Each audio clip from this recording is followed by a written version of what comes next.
निउसाव जायफोर दङ बिथांमोनहाबो साख्रि मोनगोन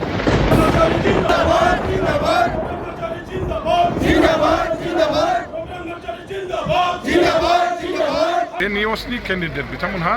दा गोसोआव जेबो सिन्था खालामनांगौ गैया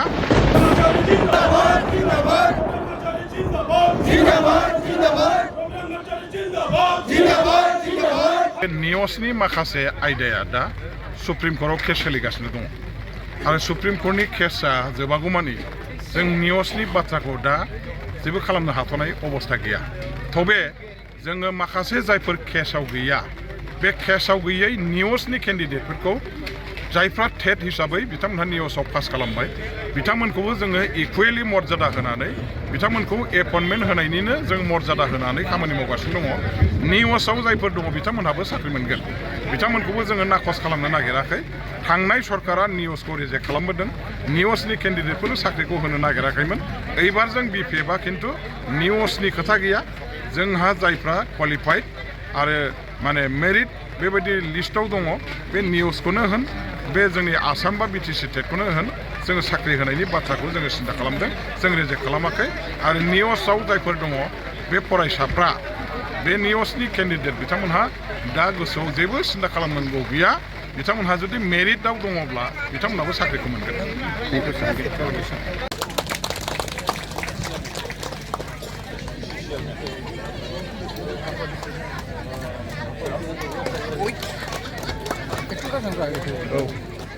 나와 시즌 가보시나?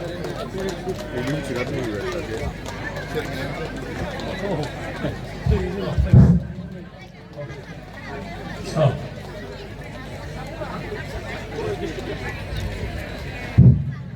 आरो जोंनि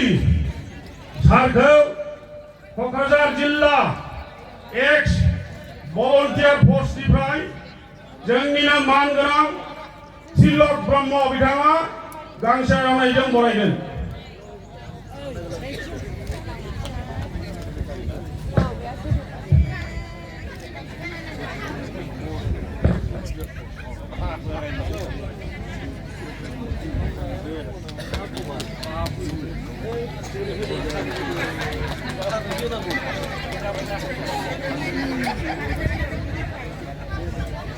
कर्मचारी जिंदाबाद जिंदाबाद कर्मचारी जिंदाबाद जिंदाबाद जिंदाबाद कर्मचारी जिंदाबाद जिंदाबाद जिंदाबाद हाकमा मोहल्ला long live long live long live हाकमा मोहल्ला long live long live long live हाकमा मोहल्ला long live long live long live BPF long live long live long live BPF long live long live long live BPF long live long live long live नांगल चौड़े बोर है नांगल चौड़े बोर है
Good